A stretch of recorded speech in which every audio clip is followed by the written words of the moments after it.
Okay, I love this. It's my second episode of the Unconventional series, and I am so excited. Last video, I went all in and I talked about so much stuff. That's like the video that I'm most proud of so far because it provides so much information. I just love the way that it came out information wise. I know the quality was still a little but I'm getting there. Hopefully this quality would be better. On TikTok, I'm focusing on the financial aspect, but before I get into financial aspect on YouTube, I wanted to quickly talk about the power of actually slowing down and choosing to not rush in your life. And this is coming from someone who always wanted to grow up really fast, get to college, like be a senior in high school so fast, get in a relationship so fast, get a job very fast, whatever you can think of, like get everything now was the main thing in my life. I was always chasing something. Always wanted to have or achieve something now.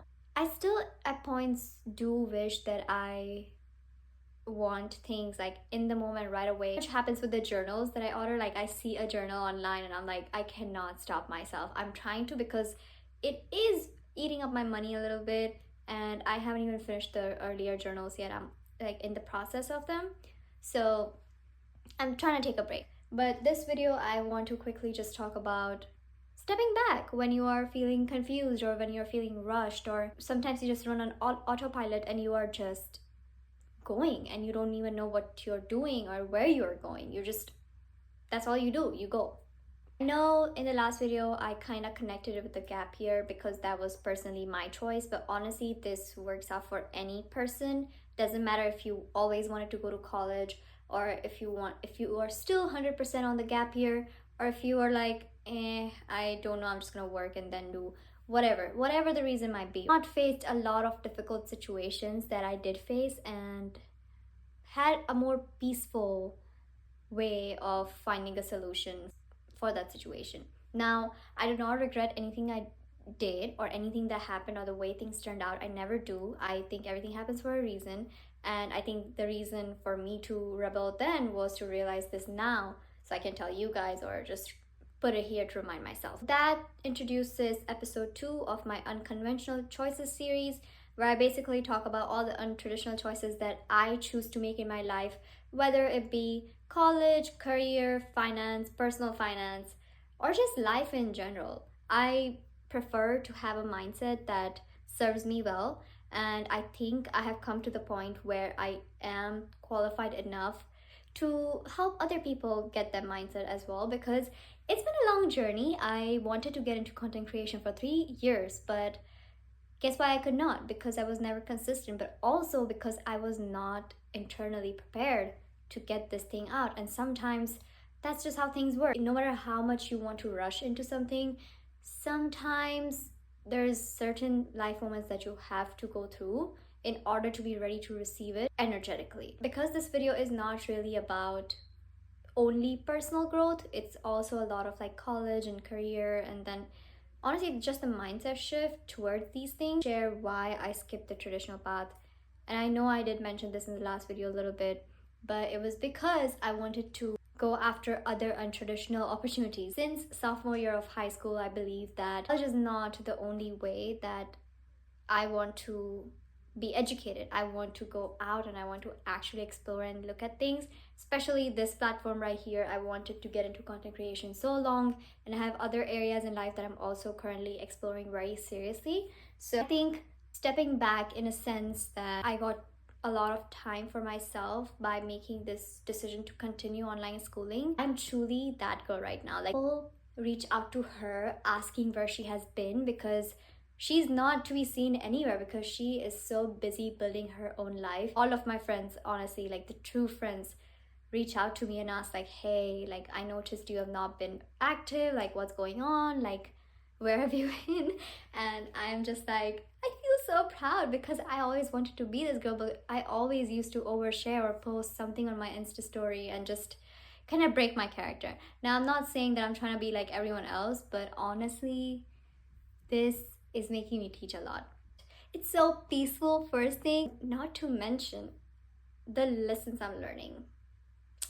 Amazing. That was a long intro, but now I'm gonna get into the video. Section 1 is the why, the reason why rushing in is not always the good or the best answer for all the situations. We have never given thoughts in some of the biggest decisions in our lives. For example, starting college or going into a career, what major field you want to go to. People support poor decisions, the decisions that make you financially poor, and we never even question it. We don't question it. When we do try to question it, guess what happens? Clashes. Think that you're too young, or they think that you're not smart enough, or why are you doing this? But have you ever considered that it's because they are not familiar and they're not comfortable as a result of the things that you're trying to do, because you are being bold and not gotten the courage to do so. They find it comfortable to follow everyone's advice and never really think for themselves, but you are doing it. This thing that annoys me is there are so many downsides in rushing, and people still choose that kind of life path. Any situation that goes wrong, they're rushing to find a solution instead of analyzing the problem.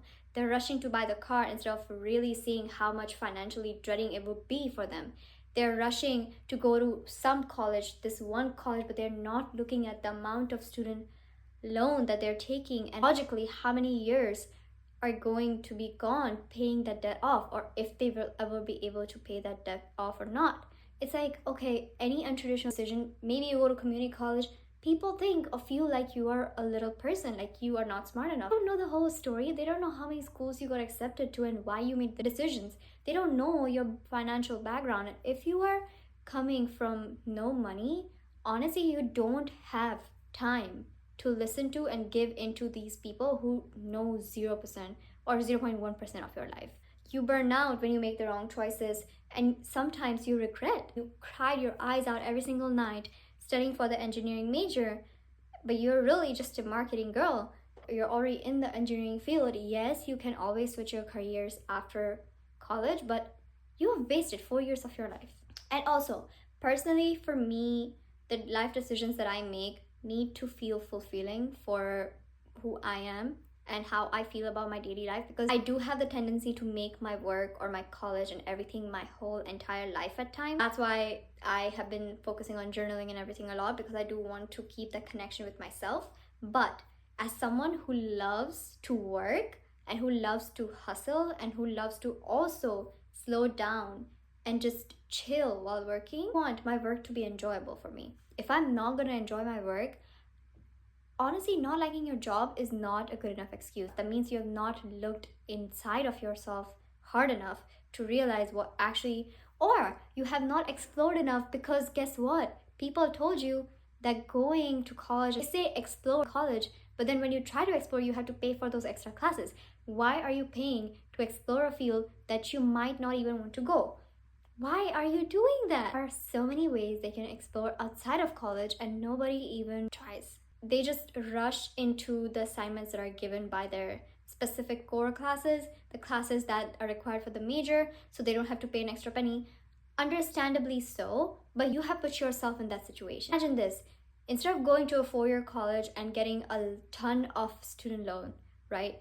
And you can dorm if you want, that's fine. I know some families are very hectic to like stay with. I completely understand. You can dorm, but going to a 4-year college, paying so much in student loan debt. Here on the other side, this one person goes 2-year college, right? Community college. They start with community college, they get their core classes done.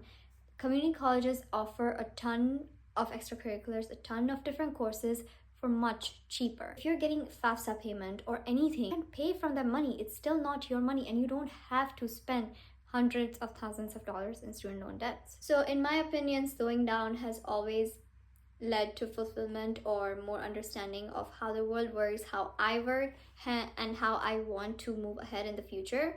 So I decided to slow down instead of rushing into the decisions that everyone else is wanting me to make. Section 2, the benefits of slowing down and planning ahead.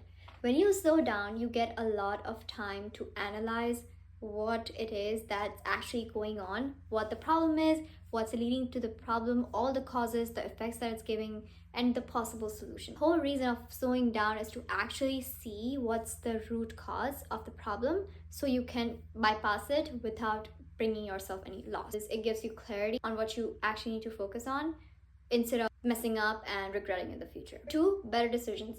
When you analyze and you take time to sit down and go over all of your options, you have a lot more higher chance to make a good decision that will serve you better in the future. Now, am I saying that you'll always make the right decision this way? No, because there are sometimes unforeseen situations that occur after you've already made a decision, or maybe there's just an additional problem or additional thing that comes up after or during the process of decision making where you are forced to make a certain kind of decision which may not serve you the best. But to say that overall it's going to increase your chances of making a better decision for yourself and for yourself only, because the better decision for yourself does not always mean that it's going to be agreed upon or liked by everyone that you know or care about. Hear that again. Benefit number 3, reduce your stress and make you feel more confident about yourself. And this one is really close to me because I stress about the smallest things that happen in my life. No, I have a Zoom call and it's just going to be a casual call. Still be stressing 5 minutes before, thinking something might occur, my internet might crash, whatever the reason may be. I know how stressful it becomes when you are not sure on what's going on in your life and what the heck are you even doing. And I would rather just be in a position where I get to make small actionable steps one day at a time than stress about everything in one moment. When I have analyzed a situation and I have gone through all of my possible options, I have also gone through all the ways that I can start small and then grow out of the problem as like a fulfilled person. For example, before I started my content creation on YouTube a month ago, I had planned out a 6-month calendar, and I know that's extreme. Turns out that I have not followed every single thing that I had decided for myself a month ago, but what it did was give me the initial idea of constructing what I actually want to move forward as, finding my niche or like finding what I'm truly interested in, how my content style works, because it was not the same like before. Like my first video is probably trash. This one is also kind of mid. I am growing on the way. Plans never have to be completely 100% follow through the way that you started. Of course, as you experience life, there's going to be times where you're going to have to tweak in a little bit and change your plans a little bit, and that's fine. But having a plan in general gives you something to step back on and look into when these changes occur, so you're not completely lost. I hope that makes sense. Let's move to section 3. How I'm planning for my future. I have most of my life together right now. I really do believe so, and it was not like this a couple of months ago. So I have come a long way, but there are still some dreams that I'm working towards. I don't really think I would be making a harsh or rushing decision about, because they're important to me and I know the power of slowing down. I have realized the steps that I was unknowingly following, and they have been a common thing in all of my planning or like all of my big goals that I had for myself in this past year. So just wanted to share those with you guys, and maybe they would be helpful for you. Number 1, define your vision. And this is so important, because if you don't know where you want to go, or if you have not thought about anything and you're just like, oh, I'm just gonna go with the flow and I'm not really going to do anything about it, as life happens, I tackle it and I go.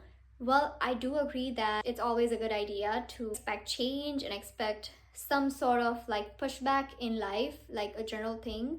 But having a vision keeps you going and makes you realize where you actually need to focus on, even in that mist and like confusion and fog. Because there's gonna be times in your life where you're just gonna be confused, although you have a very strong defined vision, right? If you have, for example, nothing made and you're just like, I have nothing planned for my future, I have nothing for 2025 that I'm gonna be doing, and I'm just gonna be sitting here and probably just gonna be in college. Okay, but you are missing out on so many things, because when you define your vision, you also energetically open up yourself to the opportunities that align with their life, because you're constantly thinking about it, and therefore you're more likely to come across opportunities that actually align with the vision that you were going for. Although you might not achieve the whole thing, you're still receiving more opportunities compared to when you have no vision and life is just going by for you. Number two, set milestones. Now, I'm 100% believer that life changes and you should definitely adapt, but you should set yourself up for some deadlines coming up. For example, I did my digital marketing certification and I have set myself up for like a December 2024 deadline in order for me to complete. Now, it doesn't matter how much time I take on a specific course in that time period, as long as I get my work done by December 2024. Not only does this teach you discipline, but it also gives you an ending way. It gives you a goal to accomplish. It gives you a destination to get to in the future. Because otherwise, you might just have it hanging out and you'll be like, okay, I'll do it tomorrow. You're more likely to do that. So it's always a good idea to have some sort of deadline to your biggest goals. Number three, use tools. For me, journaling and shadow work like a magic. I, of course, get to practice my video editing and just how I pass out my messages through content creation. So honestly, even if I'm not successful, I think this will be a great way to start somewhere. And I think these tools are just really helpful for me to grow as a person. And that's what I recommend my audience as well. So whatever you want to get into, I think you should really start using the tools that come with it. If it's engineering, maybe do self projects on a specific thing. If you want to be an architect, maybe design a house. It doesn't have to be implemented, but it gives you an idea of how it's going to be like. And not to mention, you're going to learn a lot. That was it for my third section. Now we're going to get into our very last section.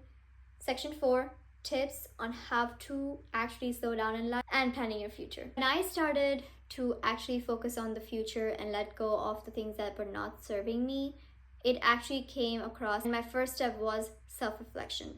It takes looking inward, accepting things for what they are, the way that you feel them, in order to realize what's working for you and what's not. Sometimes self-reflection can look like it's dreading you and constantly hurting, but I think that's the point, for you to realize that this particular situation or this particular decision or this particular thought process is hurting me, so that you move forward and you make better decisions. Look into what you're feeling and how things are going for you in order to find out what you truly want out of your life. And this can apply to any area of your life, not only the relationships or personally, but college, career. If you're not satisfied, honesty is the first step.